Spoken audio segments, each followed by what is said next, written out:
So guys, ang sunod nating tutorial ngayon, kung ano yung gagamitin nyo pang reply sa mga prospect. Pag may nag-message sa page nyo, dito nyo babasahin. So da-download nyo yung business suite. Ito, yan, business suite. So dito ako sumasagot ng mga inquiries. In case katulad yan, may inquiries. Tulad yan, yan ako sumasagot. Pag pinili ko yan, kung may tanong siya, so diyan ko sasagutin, may mga save reply yan. Save reply, para hindi ka na magta-type. So ngayon, paano i-download to? Punta ka sa Google Play Store. So hanapin mo yung business suite. Search mo. Business suite. So ayan, open mo lang. So i-open mo lang.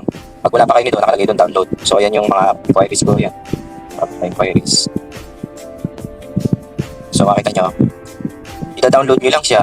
Pag kinilig nyo yan download dito, naka-download na nakalagay dyan. May magpapap sa inyo na login with Facebook. Ilalagin nyo lang kung ano yung password nyo sa mismo FB profile nyo sa Facebook nyo. Yun po yung ilalagin nyo. Ngayon, pag pumasok sa page nyo na inquiries, dito siya papasok. So ngayon, ilalagay tayo ng save reply. Kaya nakatulad niya, save reply. So katulad niya, naglagay ako ng save reply na Zoom link. Yan. So ngayon, paano gumawa niyan? Kunyari, kukopihin ko to. Kukopihin ko tong text na to. Tapos, pwede kang mag-create.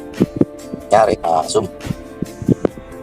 Kahit ano pwede mo ilagay dyan. Tapos pwede mo rin lagyan niya ng picture. Tapos, yung Zoom link, lagay mo dito sa ilalim. Pwede yun. Lagay mo dito, i-copy paste mo yung link. Ayun, pwede ka mag-add ng picture. Lagay ng picture, kunyari. Ito. So, ayan, may picture na. Sisave nyo lang. Ngayon, kunyari, gusto mapanood yung presentation, natabunan ng chat.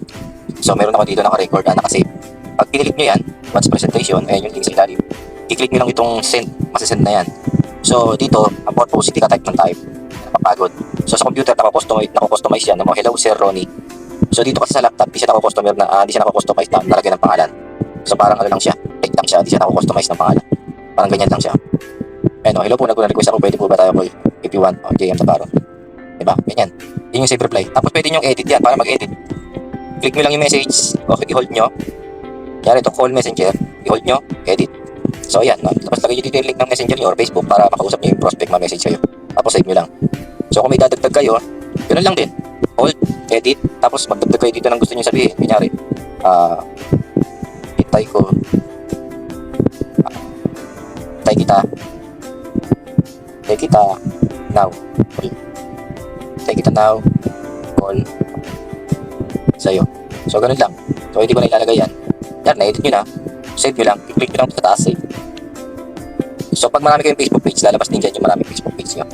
So, pwede rin tayo dito pwede rin tayo dito mag-post. Kunyari ito, sa baba, content. Tapos create. Tapos post kayo.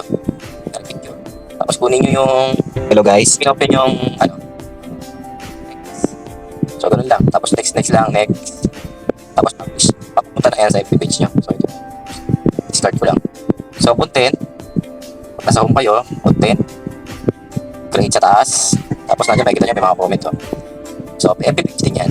Pag dito, mas mabilis mag-reply. Itong inbox sa baba, ay sumasagot yung tinuro ko kanina. So, yan lang naman yung gamit ng business suite. Tapos dito sa comment, makikita nyo yung mga nag-comment sa post nyo. Ayan, ito yung nag-comment sa post ko yan. Ayan. Diba? Ayan. So, may automation yan. Pumapasok po sa dito yan sa messenger. Kasi meron tayong automation. So, yun yung gagawin ko sa inyo pag na-add na ako sa admin sa page nyo. Pag admin na sa page nyo. So, ilang muna guys.